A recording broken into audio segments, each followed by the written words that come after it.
जी की बेटी। सरल, सुशील और शांत, ये क्वालिटी थी सरस्वती की, जो कि शर्मा जी की बहू थी।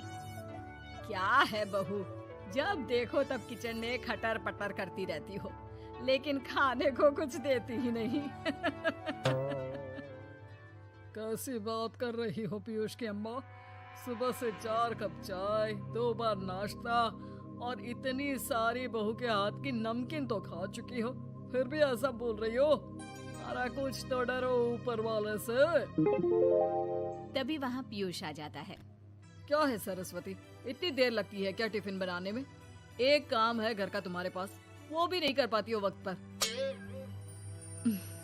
आपका टिफिन टेबल पर रखा है और नाश्ता भी, बाकी का सामान बेड पर रखा है, और अब मैं मंदिर जा रही हूँ। सरस्वती मंदिर चली जाती है।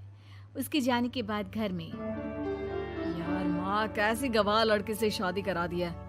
मंदिर, पूजा, किचन और सास ससुर के सिवा इसे कुछ दिखता ही नहीं है कि कैसे खुद को स्मार्ट बनाकर रहना होता है, कैसे लोगों से जुड़ना है, बातें करनी है, ऐश करना है। अरे पैसा बचाओ, पैसा बचाओ, और कुछ आता ही नहीं इस लड़की को। जो क्वालिटी तू गलत तरीके से बता रहा है ना, दरअसल एक अच्छी गृहिणी की वही सारी अच्छाई होती है बेटा। घर को चलाना, समाज में इज्जत दिलाना और घर वालों का ख्याल रखना, और चाहिए ही क्यों? अरे क्यों नहीं चाहिए कुछ और? लड़की ऐसी होती है कि घर आए तो पूरा घर बदल कर रख दे, सभी को खुश रखे, लेकिन बहू के अंदर तो ये सारी क्वालिटी है ही नहीं। अरे खुश तो उन्हें रखा जाता है जो खुश रहना जानते हैं। तुम लोगों को तो कोई खुश नहीं कर सकता। पिताजी, अब आप ही लोग सोचिए, क्योंकि मैं किसी और से शादी करना चाहता हूँ। आप लोगों को बहू के साथ रहना है या मेरे साथ? क्योंकि मैं अब इसके साथ नहीं रह सकता। मैं बहू को नहीं छोड़ सकता। उसके मरते पिता को मैंने वादा किया था कि मैं उसे बेटी बनाकर रखूंगा। तो ठीक है ना माँ, तैयार कर ले अपना सामान, हम दोनों किसी और घर में रहने चलेंगे तेरी नई बहू के साथ। अरे हाँ बेटा, वही ठीक है, लेकिन मैं तेरे पिता के बिना भी तो नहीं रह सकती। तो मेरे बिना रह सकती हो? ठीक है, मैं अकेले ही चला जाता हूँ। बेटा वहाँ से चला जाता है, लेकिन सास का दिल नहीं लगता। बहू मंदिर से भी हो आती है और फिर, माँ, पिताजी, खाना लग गया है, खा लीजिए। हाँ हाँ, तुझे बस आता ही क्या है, खाना बनाना और खाना खिलाना। अरे सुन, मेरे सारे कपड़े पैक कर दे। क्यों माँ जी, कहीं जा रही हैं क्या? हाँ बेटी, ये अपने बेटे के साथ रहने जा रही है, लेकिन घबरा मत, तेरा पिता तेरे साथ है। बहू समझ नहीं पाती कि उसके साथ हो क्या रहा है, लेकिन फिर ससुर उसे सारी बात बता देता है। बेटा, ये नई बहू कब आ रही है? मुझसे घर का काम नहीं होता। वैसे भी तेरी पहली निकम्मी बीवी ने मुझे किसी काम का नहीं छोड़ा। माँ, वो बस आने ही वाली है, और हाँ माँ, उसके आगे ना थोड़ा स्टैंडर्ड से रहना, क्योंकि वो थोड़े बड़े घर की लड़की है। उसका एक स्वैग है, स्वैग।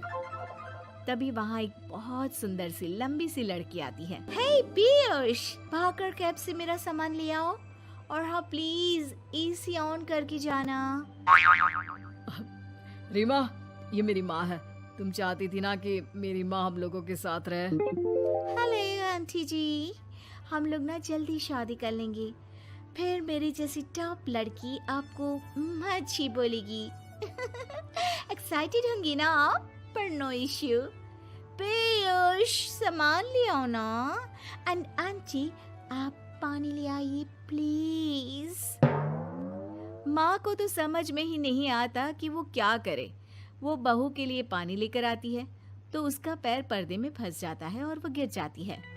ओहो, पूरा पानी गिरा दिया। कांच का ग्लास क्यों छूती है जब हाथ पैर नहीं चलते? कितनी मुश्किल से मैंने और पीयूष ने ये गृहस्थी बनाने की कोशिश की है। अरे पर तो क्या हो गया, एक गिलास ही तो टूटा है। अपने घर में तो रोज एक तोड़ती हूँ, लेकिन मजाल है सरस्वती कुछ कहे। और हाँ, मैं पानी वानी नहीं पिलाने वाली, मुझे ऐसी कोई आदत नहीं है। बहू हो, बहू की तरह रहो, समझी? तभी वहाँ पीयूष आ जाता है, जिसे देख रीमा रोने लगती है। देख लो अपनी माँ को, सुना रही है। और अभी तो मैं आई हूँ, थक गई थी, बस पानी क्या मांग लिया। कह रही है बहू हो, बहू की तरह रहो।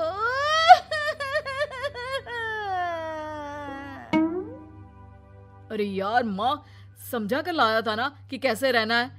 माँ ऐसा करोगी तो मैं भी नहीं रख पाऊंगा तुमको हमारे साथ। वैसे भी आप ये समझो कि रीमा ने खुद कहा था कि माँ को साथ रखना। अरे हाँ हाँ बेटा, वो सिर्फ इसलिए कि मैं घर का सारा काम करूं, बैठे बैठे इस महारानी को खाना पानी दूं। वैसे भी मैं जा रही हूँ, मुझे तो इस लड़की की शक्ल भी अच्छी नहीं लग रही। मेरी सरस्वती के आगे तो ये कुछ भी नहीं है। निकलो निकलो यहाँ से। मैंने सोचा था बिना पैसे का नौकर मिल जाएगा, लेकिन नहीं। कुछ लोगों को आदत होती है फ्री की रोटी खाने की। निकलो यहाँ से। पीयूष, धक्के के मार कर निकालो इस औरत को यहाँ से। अरे ये कैसी बात बोल रही हो रीमा, ये माँ है मेरी। माँ ना थोड़ी जिद्दी है। अरे वाह बेटा वाह, अभी भी तुझे मेरी ही गलती दिख रही है ना। कोई बात नहीं। माँ वापस घर आ जाती है। बहू, मुझे माफ कर दे बेटा, वो तो शैतान का नानी है। माँ, मैं उनके बारे में कोई बात नहीं करना चाहती। ये मेरा मायका है। अब आप लोग मेरे माता पिता। मैं हमेशा यहीं रहकर आप लोगों की सेवा करूंगी। नहीं नहीं बेटा, हम करेंगे तेरी शादी किसी अच्छे लड़के से। अरे कोई जरूरत नहीं है, मैं देख कर आई हूँ जो हालत है ना पीयूष की, वहाँ नहीं टिकने वाला ज्यादा दिन। ना टिके वो उसकी मर्जी, लेकिन मेरी बेटी इतनी गई गुजरी नहीं है जो उसे कभी भी छोड़ो और कभी भी वापस आ जाओ तो वो तुम्हें अपना ले। अब ज्यादा ही हो रहा है आपका। माना मैंने गलत किया बहू के साथ, लेकिन वो उसका पति है। और फिर कहावत है ना, सुबह का भूला शाम को वापस आ जाए तो उसे भूला नहीं कहते। तभी वहाँ पीयूष आ जाता है। माँ, वो भूला आ गया, मुझे माफ कर दो सरस्वती के जिस गुण को मैं सही नहीं मानता था। दरअसल जीवन को सही तरीके से जीने के लिए वही गुण होने चाहिए। मुझे माफ कर दो सरस्वती, मैं आज के बाद तुम्हें और पापा को छोड़कर कहीं नहीं जाऊंगा। और मुझे भी बेटा। बेटा जहन्नुम में भी जाए तो उसके साथ रहने को तैयार हो जाए, वही तो माँ होती है। मुझे माफ कर दो माँ।